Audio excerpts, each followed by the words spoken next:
What up guys, Justin Morgan here, and in this video I want to continue the discussion that I began in the last video, the previous video that I made about the topic of high intensity training or like heavy duty training, I think is what Mike Mentzer called it.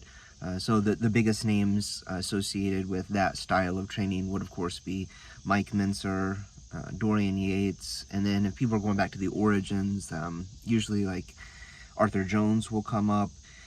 And there's a few more current people. I mentioned several of them in the last video that have kind of emphasized this style of training. A more recent one would be Jay Vincent, is a popular name currently, that discusses high intensity training. There's quite a number of people actually that utilize it. For my part though, I'm not really like advocating any particular style of training. I've experimented with high intensity training. There are some popular methods that I think people may not consider that have used elements of high intensity. One of them I discussed in the last video was the Louisiana State University weightlifting team, that they heavily emphasize this idea of working up to a heavy maximum set. They do it by like numbers, so like heavy set of 10, for so many weeks, heavy sets of 5s and 3s for so many weeks. The goal of that program, though, is not to necessarily build muscle. They are using those lifts to build muscle for the purpose of improving the snatch and the clean and jerk, but, it's not a bodybuilding program. Another one that's not a bodybuilding program that kind of utilizes the same concept at periodic times would be the juggernaut method. Which was primarily developed for athletes. It has been used in powerlifting, but obviously it's not a bodybuilding program at all. It's actually not even really a powerlifting program. It's, for athletes and training, but, a lot of people have used it with some success. So, an argument could be made that it's useful in a variety of different ways, but the concepts that are using it doesn't use maximum high intensity training except for the third week in the program. So the way that Chad Wesley Smith set up the program was that week 1 is like he gives names to them. I don't recall exactly what those are though, but there's like a volume week, and then there's like an adaptation week in the second week where you increase the intensity, but volume kind of remains, fairly high. And then in the third week, you work up to one maximum set with as many reps as possible. So that third week would be where it actually uses that kind of concept of maximum effort for that. And then the fourth week of the program is a deload. So he has you back off, rest, and recover.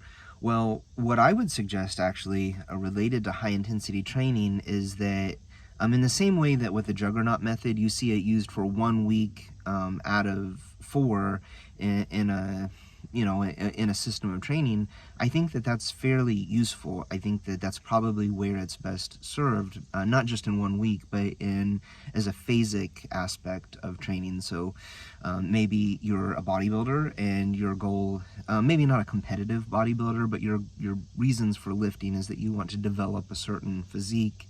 Maybe you're just lifting for health, but you still, you're doing this, you want to see improvements.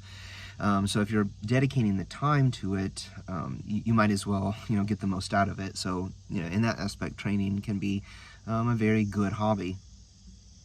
But the way that I would suggest that high intensity training or heavy duty style training or one maximum set where you work up to a heavy set for that day, one way that I would suggest that would be used was as a phase of training. So maybe I think for me personally, the way that I would ideally do this is that for say 8 weeks total, you do 8 weeks of moderate volume training. That would be like 3 weeks of moderate intensity training where you are working up and doing, somewhere in the range of 8 to 12 sets per muscle group. Oh, something happened over there. So you're working up to 8 to 12 sets of per muscle group, and then over, you know, over the course of a week, and then you are using progressive overload, or continuing to increase the weights that you're using on those week to week, and that is the primary driver of hypertrophy, then is that increase in weight. So that would be like 3 weeks plus a lighter back off week to recover, then another 3 weeks plus a lighter back off to recover. And then the way that I would probably do the high intensity weeks then, or high intensity phase, was that maybe you would only do 3 weeks of that, which would be 2 weeks of high intensity 1 rep maximum effort training, and then 1 week where you back off and you kind of continue the same style of training, but you're really only working up to 1 heavy set, and you're leaving several reps in the tank. Like you're not going to maximum then, and that should hopefully allow you to recover from that. And then so you could do 1 cycle of that, so you know, the 3 weeks of high intensity training, or you could stack 2 of them back to back if you feel like you're really progressing well with that. But one reason that I think it would be good to do something like that is a couple reasons. I think the high intensity training, one, you know, people have gotten very good results on it. So Dorian Yates doesn't, he did okay. Like he was Mr. Olympia a number of times. He was clearly huge. And I think that by limiting the time spent doing that style of training, you can kind of prevent the accumulation of injuries. Nobody gets injured because they train this way 1 time, or because they train this way 3 weeks. Dorian Yates accumulated a number of injuries over a number of years, and you know, general wear and tear that accumulates over time. And then even at that point, like, his major injuries happened when he was, you know, a week or 2 weeks out from major contest, and his body fat was extremely low, and the potential for injury during those periods was very high. So and then of course that's true of people that follow high volume training too. It's not like they're impervious to injuries. The majority of people follow kind of higher volume training that are like competitive bodybuilders, or people that are you know, doing some type of like competitive bodybuilding. So, and then as likewise, the majority of all injuries that happen related to lifting and to bodybuilding, those happen in people that are actually following high volume training, just by sheer numbers. So I don't really get people who look at like high intensity training and they're like, well, you know, everyone that does that gets injured. Well, everyone that does any type of training eventually is going to have some kind of injury, probably. Which not everyone that's followed like high intensity style training has actually been injured. I mentioned in the last video that I made on this topic, John Hart, I think Mr. American Heart's what he calls his YouTube channel, and he actually, I don't think he's ever been injured, and he has kind of used this style of training like primarily, at least in his competitive days. I don't know if he still uses it exclusively, because I think I've seen him make videos about more moderate volume training.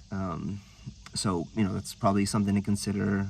Quite a few number of people that I've seen that advocate that style of training. I mentioned Jay Vincent earlier. I don't think he's had any major injuries. So it's not really true to say that people who use that type of training exclusively even always have injuries. That's not accurate. But all right, so in the next video that I'll be doing, I would like to come up with a kind of a routine or an idea of how, like, maybe you would implement phasic aspects of both moderate volume and then going into phases of very low volume, high intensity training then for short periods of time. So I think ideally my personal preference for this would be to do, say, 8 weeks then, as I described previously, of kind of moderate volume training, something very much a lot like Lyle McDonald's bulking routine that he came out with a number of years ago. And then followed by a 3-week phase of the very low intensity or very high intensity, low volume training, and kind of alternate back and forth between, so 8 weeks followed by 3 weeks. So in that case, that would be an 8, 9, 10, 11 week training program. So I might come out with something that is like that. I probably won't use Lyle McDonald's exact bulking routine, but probably something that's not that far off from it, because I think it's a very good concept. I like him a lot. I think he puts out a lot of really good information. So, I mean, I don't know if I like him per se. I don't know him that well, but, you know, I like the information that he puts out. I think it's very intelligent and very well done. So, that's it for today. I will probably do a little bit more on this topic, and we'll see where I go once I've exhausted the number or the amount of information that I can put out related to high intensity training, moderate volume training, and bodybuilding concepts like that. So you guys take it easy, and I'll talk to you in a video coming pretty soon.